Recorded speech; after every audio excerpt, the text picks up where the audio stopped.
Hello my friends, my name is Paul and welcome to A Common Touch of Fantasy. Today we are reviewing Station 11 by Emily St. John Mandel. I really like this book. I gave it a 4 out of 5. For plot, I gave it a 4. For characters, I gave it a 3. For world and setting, I gave it a 4. For writing style, I gave it a 3. And for the heart and mind aspect, I gave it a 4. For a total score of 18 out of 25.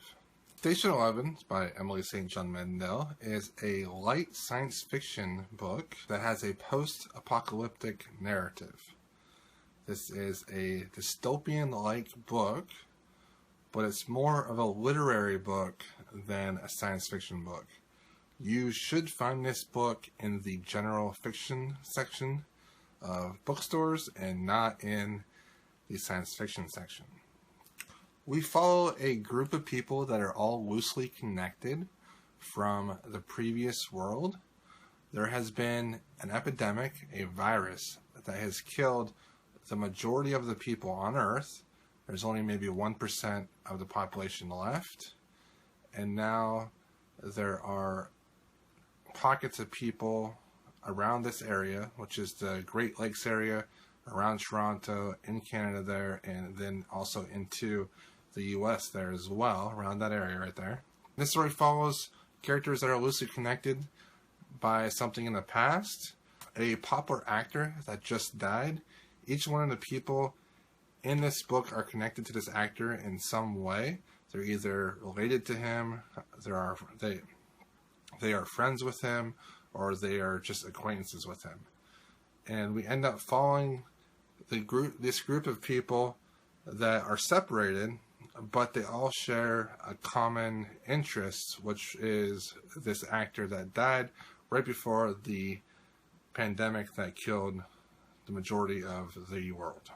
In this book, we get just as much information about the present, which is the post-apocalyptic world, which has a traveling symphony that does Shakespeare theater and also has an orchestra that performs classical music. We follow them. But also in this book, the people that we follow in the post-apocalyptic world, we also follow them in the pre-apocalyptic world. And we see what their life was before the apocalypse hit. And we get to compare and contrast what their life is like now with what their life used to be then. You know, as I mentioned before, this is a very light science fiction book. There are so many flashbacks to the past that have nothing really to do with the dystopian aspect of this book. You're just being shown the life of these characters before everything happened, and now we have the life of the characters after the pandemic hit. This is not the most action-oriented book at all. This is a book that you use for introspection of yourself and the world around you. This is also a book that is largely about interpreting what the book means to you. It's a very theme-oriented book, and you're trying to get out of the book what you get out of it. Not everyone will get the same message from this book, but everyone will get some type of message from this book. And that really is the main selling point of Station 11, that it is such open to interpretation by the reader and why people have liked it so much. So I'm going to focus on that aspect in the rest of this review.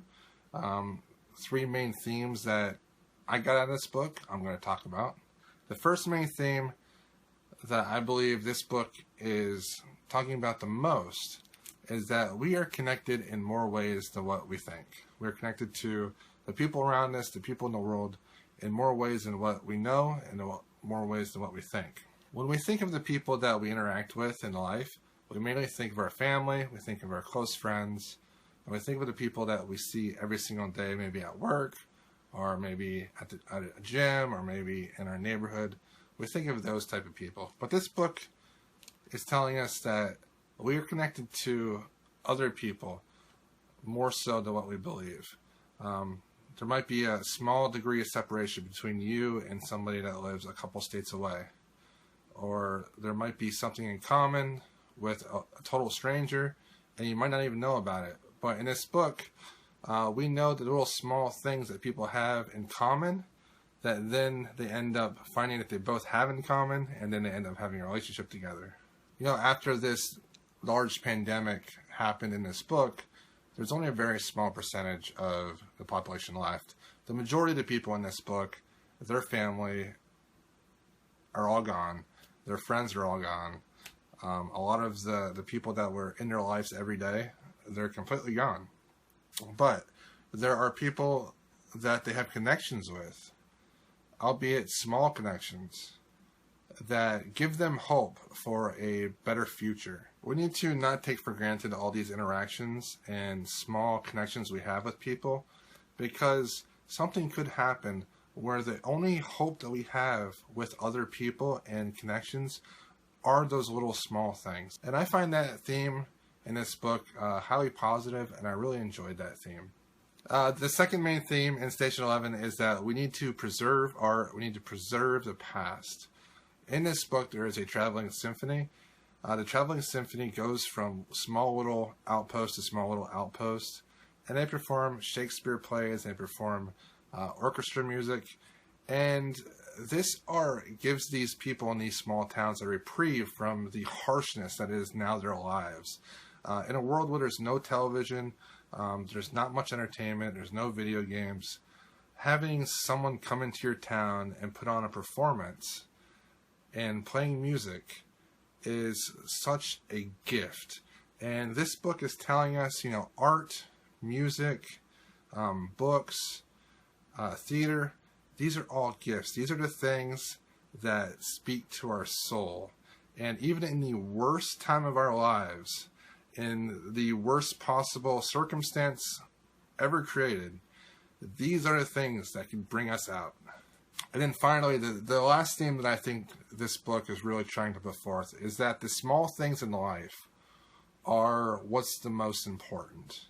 The moments alone with a loved one, picking up your child and twirling him around, spending a sunset with your wife, hugging your new girlfriend for the first time. These are the things that make up life. These are the moments that are truly special. It is not playing the newest video game. It is not working an extra job just to pay for internet or a family cell phone plan or to buy a brand new car. That's not life. All those things could be taken away. In this book, all those things were stripped from these people, and all they had were each other. All they had were the memories of loved ones before. Even though there was a museum that had all these technology gadgets in there, things that used to work, like a motorcycle, an iPad, a MP3 player, a phone, all these things was in a museum in this book. And it's showing us, we have to look at the past and preserve it and respect it. But at the same time, these items are not what life is all about. So I highly recommend Station 11. I give it a 4. If you're in the mood for something that's very introspective and something that makes you think and something that makes you feel, pick this book up. If you're into something that is fun or something that has action in it, this isn't the book for you. Pick this book up when you want to feel something. I initially thought this book was about a traveling group of authors and musicians, and the entire time I was going to be reading about people performing Shakespeare and going from town to town. That is a very small part of this book.